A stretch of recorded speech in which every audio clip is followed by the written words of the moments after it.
Hero Allu Arjun ఎందుకు వెళ్ళారు అంటే అక్కడ రవి ఇక్కడ శిల్పా రియల్ ఎస్టేట్ రవి అక్కడ నంద్యాలలో ఎమ్మెల్యేగా ఉన్నాడు. ఆయన వైసీపీ అభ్యర్థిగా ఉన్నాడు. నంద్యాల అంతకుముందు తెలుగుదేశంలో ఉండేవాడు, తర్వాత వైసీపీలోకి వెళ్ళారు. వాళ్ళ ఇంటికి వెళ్ళాడట ఆయన.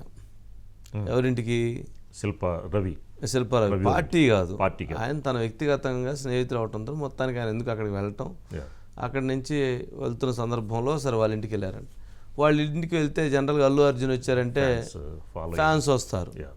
ఫ్యాన్స్ వస్తే మరి దానిపైన నిబంధనలు అతిక్రమించి వ్యవహరించారనే దానిపైన ర్యాలీగా వెళ్ళారు అని వేలాది మందితో ర్యాలీగా వెళ్ళారు. ఇప్పుడు జనరల్గా ఇవాళ రామ్ చరణ్ వచ్చారండి పిఠాపురం, ఈ జనం పెద్ద ఎత్తున వచ్చేసారు. మరి ఏం చేయాలి, ఎవరిని ఆపాలి? ఆయన వాళ్ళ ఇంటికి ఏదో బ్రేక్ఫాస్ట్కో లంచ్కో బాబాయ్ని కలుద్దామని వచ్చారు.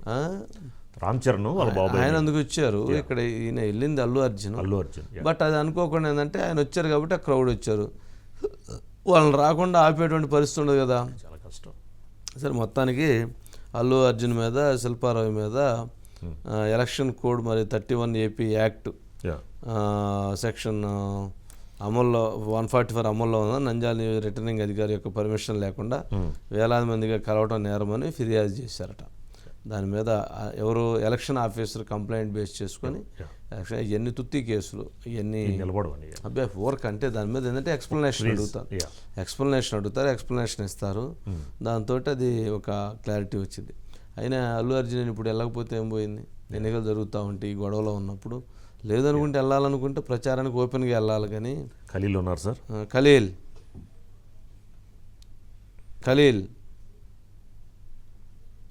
ఖలీల్ ఏంటి, ఎన్ని గంటలకు వచ్చారు, ఏంటి ప్రచారానికి వచ్చారా, మామూలుగా స్నేహితులుగా కలవటానికి వచ్చారా, లేకపోతే ఏంటి?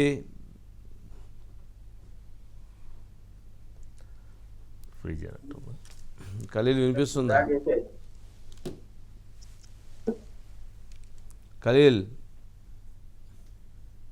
Hello sir, good evening sir. Good evening, చెప్పు ఏంటి, ఎందుకు వచ్చారు, ఎందుకు కేసు నమోదైంది? అదే తన చిన్ననాటి స్నేహితుడు ఎవరైతే ఉన్నారో శిల్పా రవి, ఇప్పుడు సిట్టింగ్ ఎమ్మెల్యే నంద్యాల వైసీపీ అభ్యర్థి సిట్టింగ్ ఎమ్మెల్యే అయిన శిల్పా రవిని గత వారం రోజుల నుంచి కూడా అతని స్నేహితులతో కలిసి ప్రచారానికి రావాలని నియమించిన నేపథ్యంలో ఇప్పుడు తిరుపతికి వెళుతూ శిల్పా రవి అక్కడికి రావడం జరిగింది. అయితే ముందస్తుగా ఎలాంటి పర్మిషన్ లేకుండా ఇంతమంది వేలాది మంది అభిమానులు రాకడంతో ఏదైతే రిటర్నింగ్ అధికారి వచ్చేసి తన సుమోటో కేసు నమోదు చేయడం జరిగింది సార్. అయితే ఎలాంటి పర్మిషన్ లేకుండా ఎన్నికల నిబంధనల మేరకు ఎన్నికల ఉల్లంఘన మేరకు ఆయనపై కేసు నమోదు చేసినట్లుగా రిటర్నింగ్ అధికారి చెప్పడం జరిగింది. నంద్యాల 2 టౌన్ పోలీస్ స్టేషన్ లో కేసు నమోదైంది. ఓకే, ఖలీల్ ప్రచారానికి వచ్చారా లేకపోతే జనరల్గా వాళ్ళ స్నేహితుడు కాబట్టి లంచ్కో డిన్నర్కో వచ్చారా? అంటే తిరుపతికి వెళుతూ మార్గ మధ్యంలో నంద్యాలలో వచ్చి ఒకసారి ఆయనతో కలిసి లంచ్ అదే బ్రేక్ఫాస్ట్ కోసం రావడం జరిగింది సార్. అయితే అంతమంది అభిమానుల మధ్య ఆయన ఒకసారిగా శిల్పా రవి చేయి వచ్చి తన స్నేహితునికి శుభాకాంక్షలు చెప్తున్నాను, 2024 ఎన్నికల్లో అతను గెలవాలని కోరుకుంటున్నానని చెప్పి కూడా చెప్పారు సార్. సో ఈ నేపథ్యంలో ఇంతమంది అంటే ఎలాంటి పర్మిషన్ లేకుండా ఎన్నికల్లో ఇంతమంది సమక్షంలో ఒక శిల్పా రవి చేయబట్టి ఈ విధంగా చెప్పడం సమంజసం కాదు. ముందస్తుగానే పర్మిషన్ తీసుకొని రావాల్సిందిగా రిటర్నింగ్ అధికారి సుమోటో కేసుగా నమోదు చేసి 2 టౌన్ పోలీస్ స్టేషన్ లో 1881 నెంబర్ నమోదైంది సార్. అంటే శుభాకాంక్షలు తెలియజేశాడా, ఓటు వేయమని చెప్పాడా? శుభాకాంక్షలు చెప్తారు. శుభాకాంక్షలు 2024 ఎన్నికల్లో గెలవాలని శుభాకాంక్షలు చెప్తున్నానని చెప్పారు సార్. 2024లో గెలుస్తున్నాడు, ఆయన శుభాకాంక్షలు తెలియజేస్తున్నాను అన్నాడా?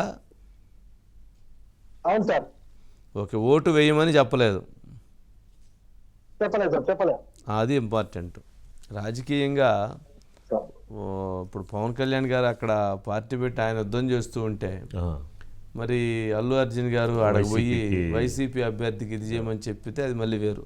స్నేహితుడు కాబట్టి అతను గెలుస్తున్నాడు అని చెప్పుండదు. జనరల్ నంద్యాలలో గెలుస్తారు, బట్ ఆయన ఎలక్షన్ టైంలో పర్టికులర్ అక్కడ వెళ్ళాడంటే స్నేహితుడికి ఏదో ఇన్సైడ్గా సపోర్ట్ చేయటం కోసం, మద్దతు తెలియజేయటం కోసం వెళ్ళాడనే భావించాలి. బట్ ఆయన అందుకనే ఆ అటెన్షన్ తీసుకున్నారు. మరి రామ్ చరణ్ అక్కడికి వచ్చారు, ఓపెన్గా చెప్పాడు, ఓపెన్గా మద్దతు తెలియజేశారు. మరి ఇక్కడ మరి అల్లు అర్జున్ గారు కూడా మన ట్వీట్ చేశారు.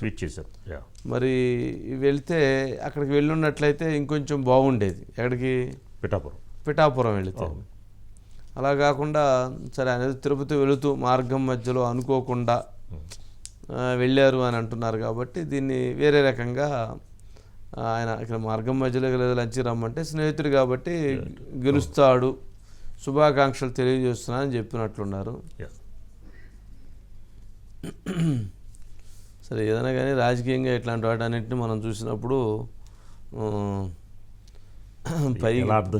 ఎలా అర్థం చేసుకోవాలో కూడా కొన్ని మనకు అర్థం కావు.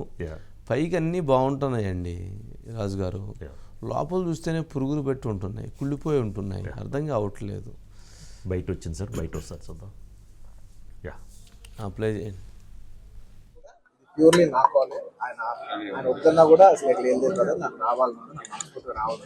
నా ఫ్రెండ్స్ అంటూ ఎవరైనా ఉంటే వాళ్ళు ఏ ఫీల్డ్లో ఉన్నా ఏ పార్టీలో ఉన్నా నాకు పార్టీకి సంబంధం లేకుండా నా మనసుకు నచ్చిన వాళ్ళు ఎవరైనా ఉంటే ఎవరు ఏ ఫీల్డ్ అయినా ఉంటే నేను వచ్చి వాళ్ళని సపోర్ట్ చేయండి. నాకు